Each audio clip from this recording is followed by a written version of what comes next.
皆さん、こんにちは。里山日記です。虫刺され、かゆいですよね。刺されないことが一番いいのですが、今回は刺された後のかゆみが早く治る毒ダミスプレーの作り方をご紹介いたします。息子が蚊に刺されたので、毒ダミスプレーで経過を見ました。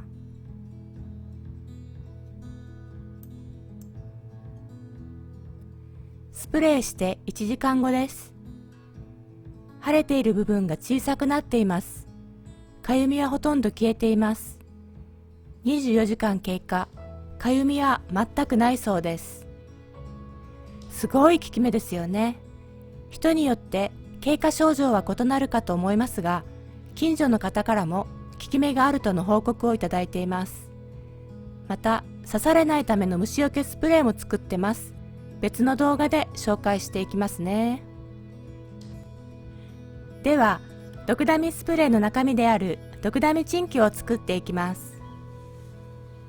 毒ダミの花を収穫します。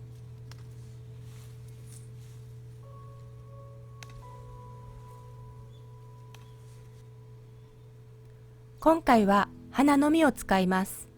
花は特に薬効成分が高いと言われています。花は洗っていません。洗うと乾燥させるまでに有効成分が減ってしまうからです。汚れがひどいものは取り除いたり拭いたりするくらいで OK です。毒ダミの薬効成分は揮発性のものもあります。収穫後は早めに瓶の中に入れましょう。独特の匂いが乾燥させると消えるのも有効成分の酸化による変化なのです。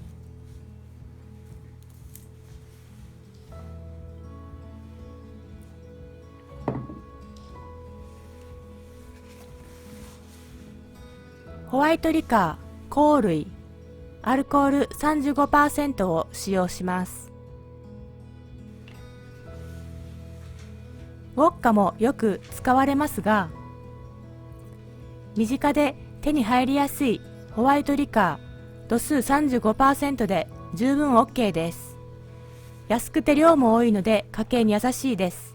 また、効き目も確認済みです。毒ダミスプレーは直接肌につけるので、アルコール度数が高いと薄めないといけません。ホワイトリカーはそのまま使えるので便利です。お肌の弱い方は水で薄めて調整してお使いください。24時間経過、花の色が変化してきました。花は徐々に沈んでいきますが、1、2週間くらいは1日に1回は瓶を振ってください。つけて1ヶ月後から使用できます。1年以上つけたものは色も濃くなり、効能もアップしているように感じます。これは2年間つけた毒ダミです。花と葉と分けてつけてみました。最後に毒ダミスプレーにします。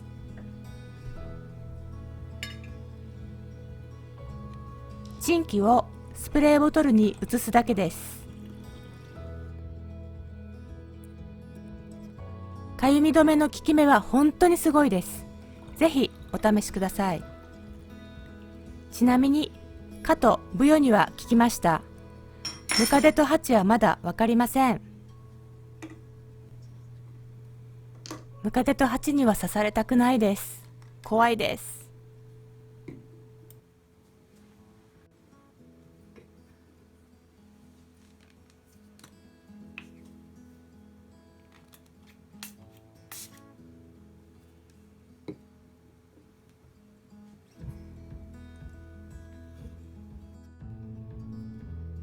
ご視聴いただきありがとうございました。チャンネル登録をしていただけると嬉しいです。よろしくお願いいたします。